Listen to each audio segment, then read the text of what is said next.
I'm a lucky dog. I was born lucky. My mom always says I was born with a horseshoe up my ass. I wasn't. But that said, about as soon as I was born, the doctor slapped my ass a little too hard. My mom got a little litigious with him, and that's how come my mama could afford to buy us a horse.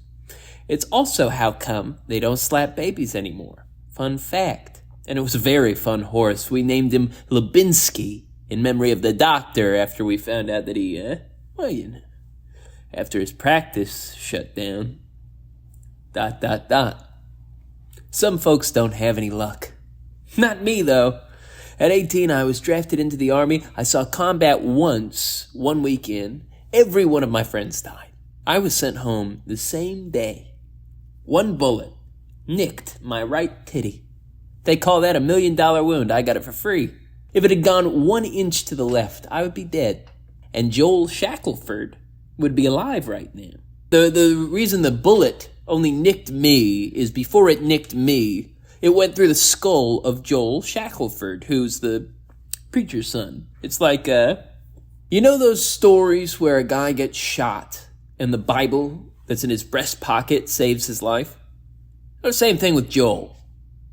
I didn't even own a Bible back then, shame to say. Joel did. He was the son of a preacher. He left that Bible to me when he died, or rather he left it near me, sort of on the ground when he died, and I needed something to read. Long trip to the hospital. I guess you could say he saved me twice that day. I'll give him that.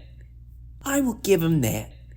Once I found my faith, I believed that I needed to give something back to Joel Shackelford, so I vowed that soon as I was back stateside, I was going to live out his life's dream. Take over his father's parish, maybe marry his girl if he had one, and I sure hoped he had one. His father's parish was one of those parishes where, you had to be married before you joined, or else you were married to God. And, well, let's just say, I love me some Jesus, but I don't love him like that.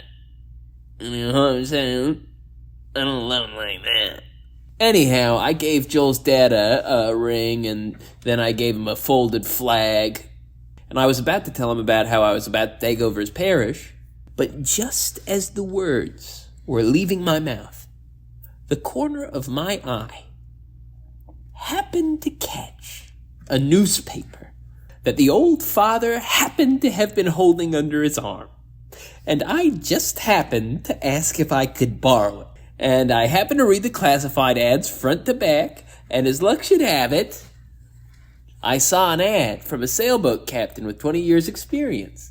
He was looking for a first mate. I thought, life on the sea. Now that's the life for me. A thing so fine, God made it rhyme.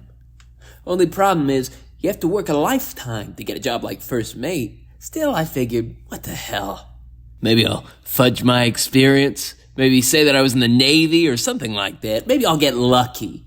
So I head to the harbor to answer his ad. It's hard to explain what I was even expecting would happen, but that said, it's a lot harder to explain anything that did happen after I boarded old Captain Kev's ship. From moment one, I was surprised to see that the captain's eyes were swollen red. He'd been crying, and Captain Kev did not seem like the kind of man who'd let you see him cry. He seemed like an old sea dog, a man like they don't make anymore. Hard as the barnacles that lined his ship. But there he was, weeping in his captain's chair like it was Joel Shackelford's mother or something. And I said, "Hey there, Captain Kev.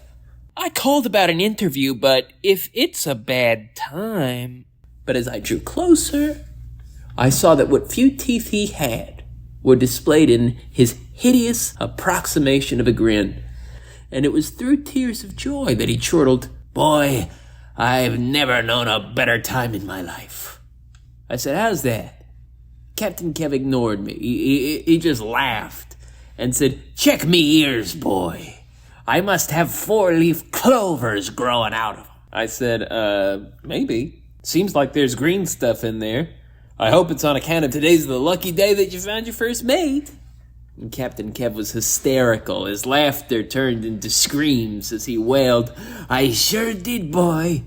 She left just before you walked in." "She?" I repeated. "Well, I'll be darned. I expected there'd be a better man for the job than I, but I never expected he'd be a damn Dane. Captain Kev swooned. I suppose it's a day for blown expectations. You could have told me when I woke up this morning that an angel was gonna fall from heaven onto my ship. It still wouldn't have prepared me for the woman that walked through that door just before ye. I mean, she had it all. Legs, lips, and eyes so green I couldn't even look at her legs.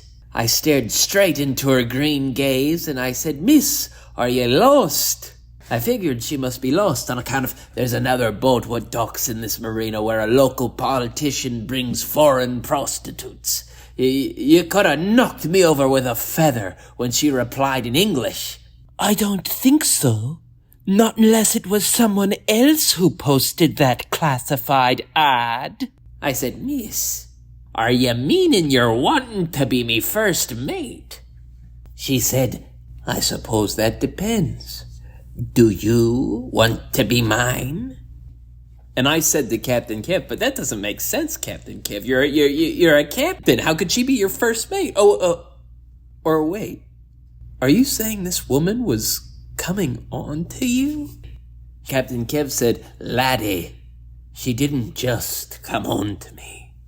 She came into me soul. And I said, but look at you. When I first walked into this room, I thought it was empty. I thought you were just more wood. Captain Kev laughed. Only in me peg leg, boy. But as he laughed, I noticed several of his teeth were wooden. Perhaps he'd forgotten them. I wondered how that could happen. And then I wondered what kind of a woman could love a man like Captain Kev. And then that question answered all the others. I exclaimed, aha, so she was a prostitute. Captain Kev said, no, she weren't. I said, sure she were. Go on with your story. Chapter 1, a prostitute came onto your boat and prostituted her body to you. Chapter 2. But Captain Kev held strong. She were no prostitute. She didn't offer me her body. She offered me innocence. She was confused, you see. She told me, when I first read your ad, I was confused. I thought to myself, what kind of man would announce that he was looking for his first mate in the Sunday classifieds? I thought it was a joke at first. This is her saying it. But then I read it again, lifelong sailor, with 20 years' experience. I imagine a man who spends that much time on the open ocean isn't likely to find a new continent as he is a mate. Then I kept imagining such a man, and suddenly my amusement gave root to much deeper feelings. Much, much deeper. Until finally I realized that I was looking to find my first mate as well. And I said to Captain Kev, so she's insane? Captain Kev laughed, insanely pure of heart, I think. I said, I think she's insane. I mean, who reads an ad for a first mate and thinks the captain's looking for his first mate? He said, a truly special mind. And I said, yeah, like the bad kind of special. I mean, in all your years as a sailor, have you ever heard of a situation like this? He said, never.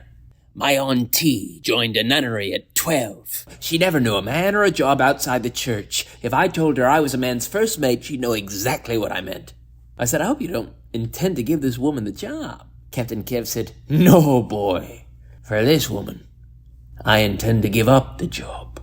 You see, I wasn't always a captain's son. Once I was a captain's son. Me father raised me aboard this boat. I had me sea legs before I learned to walk. I was a cabin boy from the time that I was a cabin infant. Me first mate was me actual first mate. When he died, I took his place on the ship, and the captain's place after him, and indeed, though I've sailed many places, I've always believed that my only place was here among the barnacles. But now, me place is with me woman. That woman who you see right there, through that window. I said, that's her? Standing out on the dock? He said, that be she. My reason to leave the sea behind. And me boat to you, if'n you'll have it. I don't know you. I don't know what you know about sailing. But I know if that woman was willing to take a chance on me, I'm willing to take a chance on ye. At least that's what I think he said. I was hardly listening. My eyes were set on the woman he'd set his sights on. She wasn't a supermodel by any stretch of the imagination. But sure enough, she had big green eyes and a full mouth and was busty with a nice dark complexion. My concentration was broken only when Captain Kev started patting me on the back and chortling, "Of course, you'll be needing to find your own first mate." I said, "Huh? Oh yeah, sure. Just, drop the title of ownership or whatever. But Captain Kev, do you even know anything about this girl?" Captain Kev said, "Not half as much as I'd like to, but more than enough to love her. We talked for hours. She recounted the hours and years and moments of her life which the devil decided I had to miss, right up until the moment God brought us together." I said, "Yeah, so I'm hearing a lot of your religious stuff, but nothing about her. Do you know anything about her?" He said, "I know she's religious. I never was, ashamed to admit it. Too ashamed to admit it to her, in fact. Not after she told me that God saved her from the depths of despair all through her troubled childhood, and then once again just this year. Anyhow, if that goddess exists, surely a god could too. Ha!"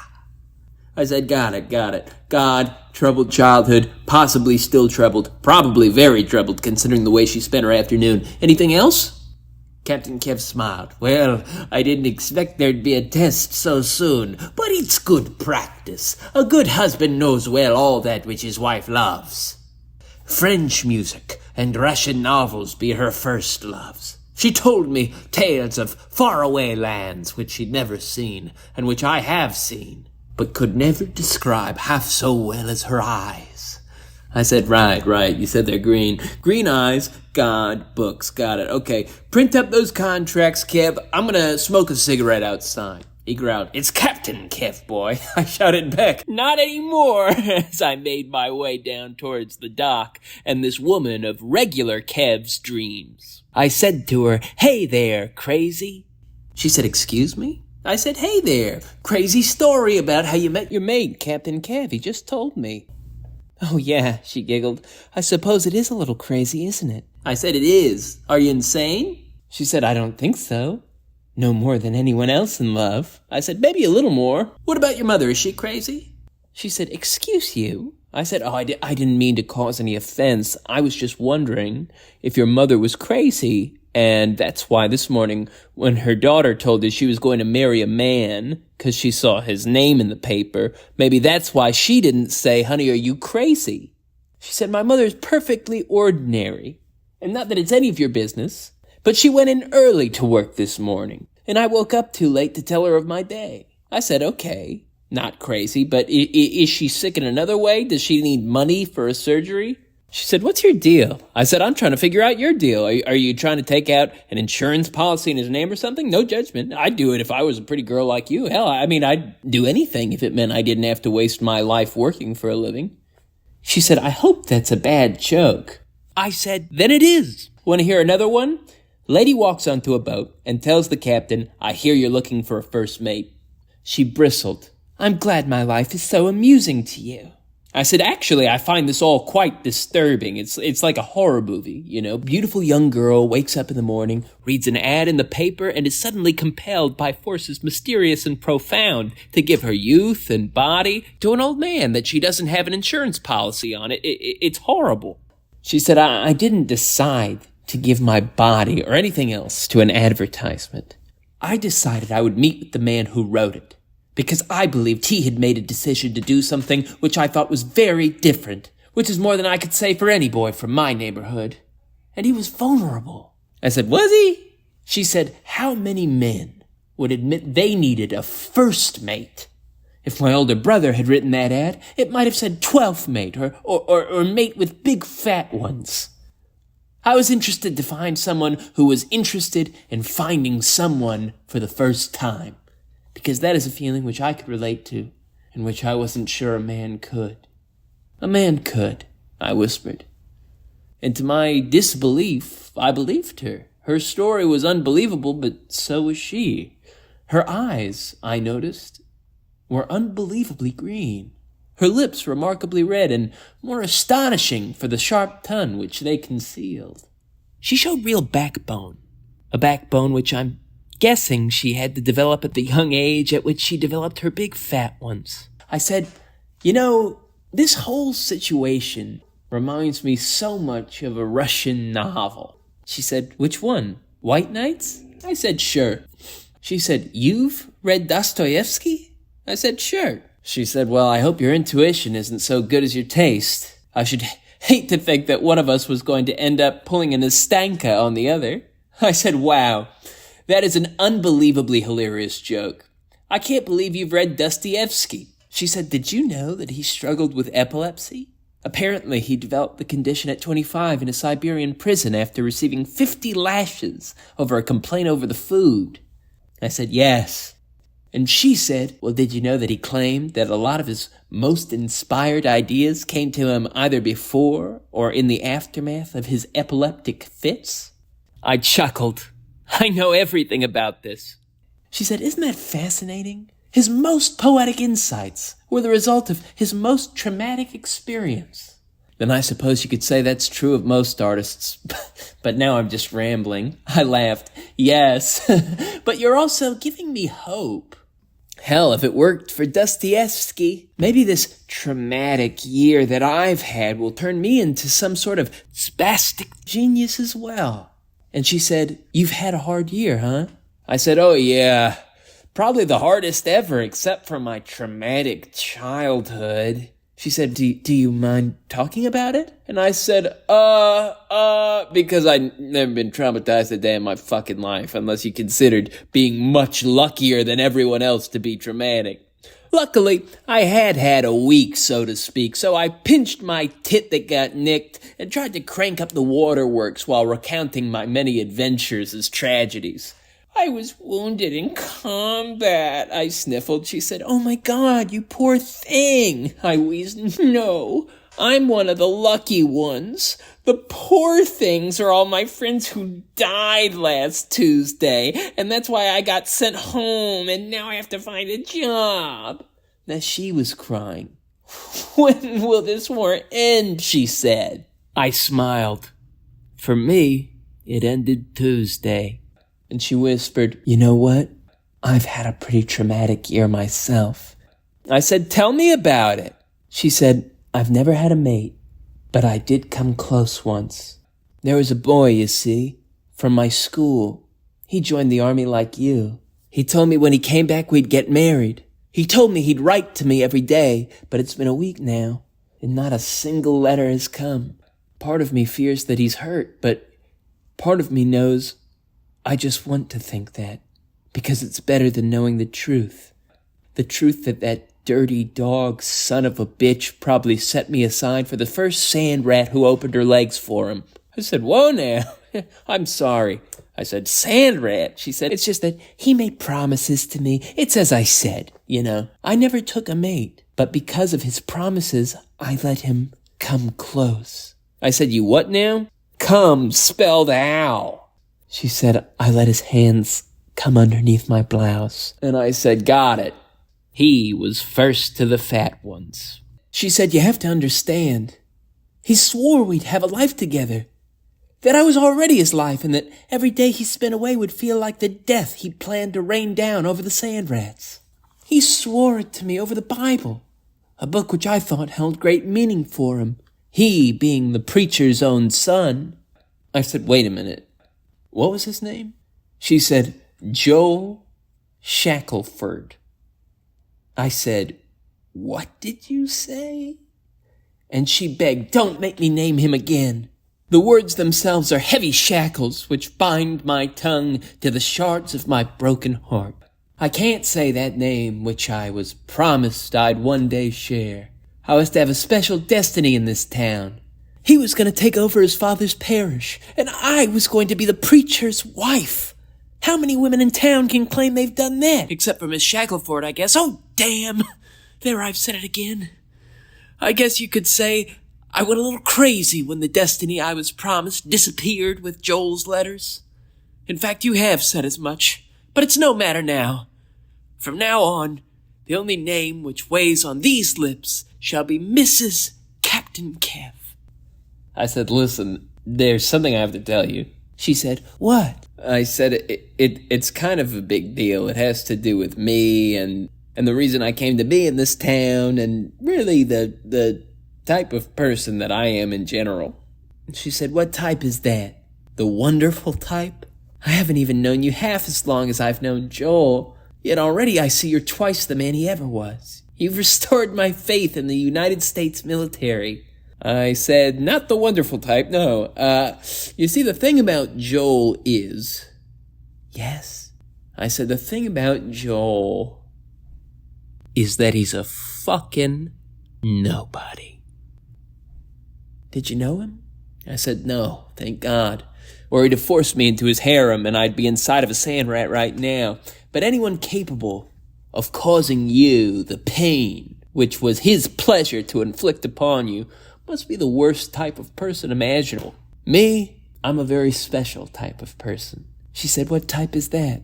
I said, I'm the lucky type. Do you believe in luck? She said, I think I do. I suppose I'd call the sort of luck you're referring to God's plan, but I've always believed that I was lucky to play a part in it. I said, yeah, I think you are lucky. I think I finally understand why you answered that ad in the classifieds today. She said, why? I said, because I think God planned for you to be the lucky girl who ran into the lucky dog who saved her from what would have assuredly been a fucked up marriage. She said, what do you mean? I said, what if I told you you could still marry the preacher's son's replacement? She said, I'd be really confused. I said, the preacher's replacement, whatever. Be with me, and I'll replace the preacher and live in town as your first mate. She said, I don't... Joel's father won't just give his flock over to a stranger. I said, you leave that to me. Maybe I'll fudge my resume a little bit, who knows? Maybe I'll get lucky. She said, I don't believe it. You've saved me from my difficulties. God has sent you to me. But if you're going to become a preacher in this parish, we'll have to be married right away, or else not at all. I said, that's right. And as luck should have it, I happen to know a man who can marry us right on his boat. And my lover's heart sank. Captain Kev, she said. I haven't thought of him since you first swept me up into this whirlwind. I said, come with me, and soon you'll never have to think of him again. She said, I'm just worried how he'll take it is all. I said, I'm sure I'll be fine. Look, he's smiling. He's already happy to see us together. And Captain Kev shuffled over. He said, hey there, lads. I brought over the papers you asked for. I said, just a minute there, Captain Kev. And he said, oh, you were right, boy. It's just Kev now. And I laughed. Maybe let me talk first, man, okay? You see, me and, 1 minute. I've just realized that I don't know your name yet. She said, at last, and you've been in no hurry to think of it. It's Kate. I said, it's Kate? You're fucking kidding me. That's hilarious. Kate the mate. A thing so fine, God made it rhyme.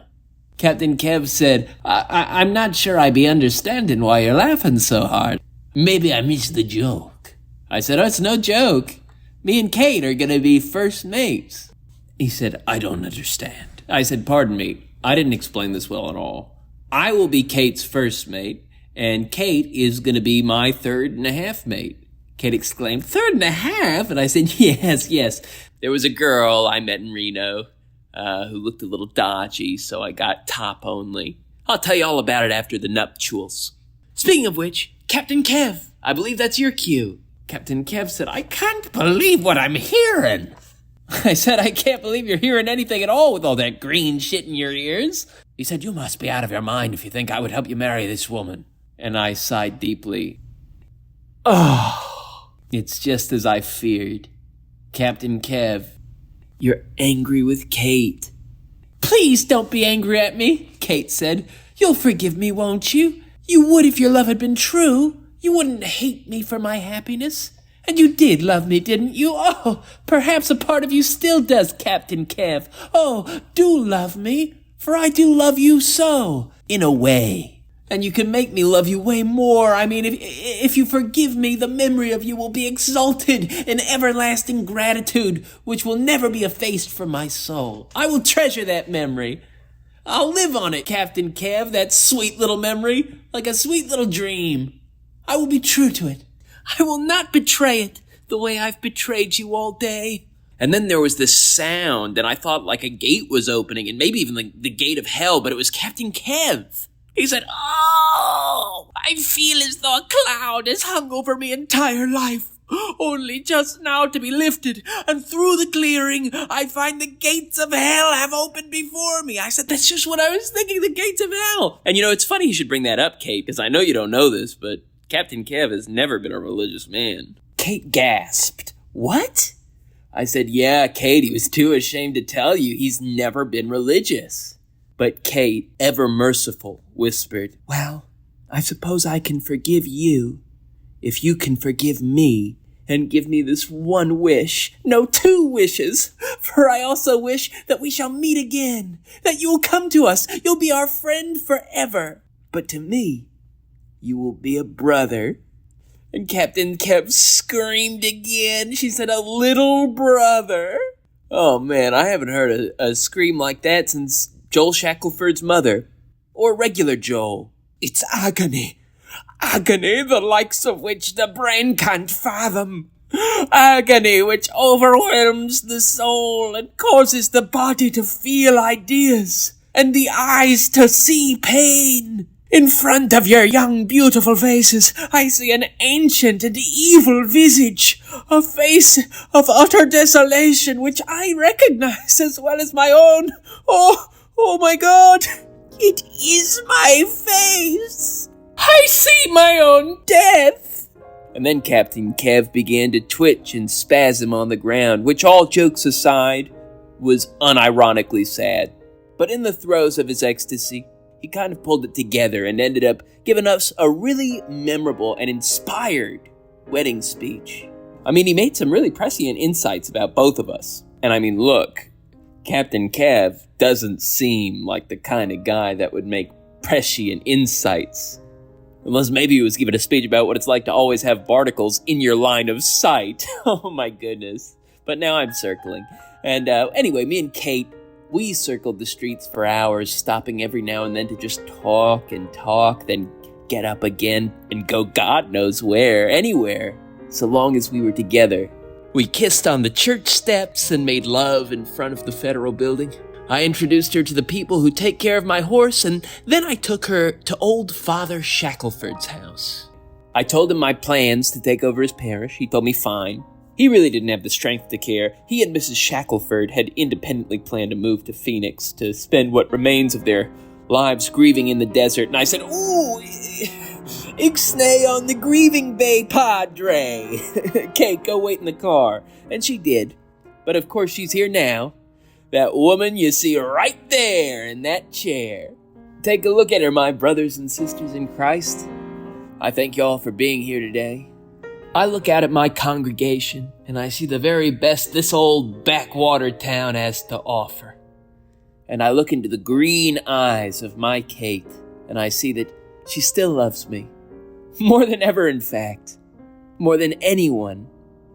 Oh, I'm so lucky. And so is she. So is everyone, because of Jesus Christ. Except for Captain Kev. Oh, I'm glad to see he joined us today. Everyone, let's say hello to Captain Kev. Hello, Captain Kev. He really did come to see us. How about that? And though Captain Kev has never been a religious man, we love him anyway.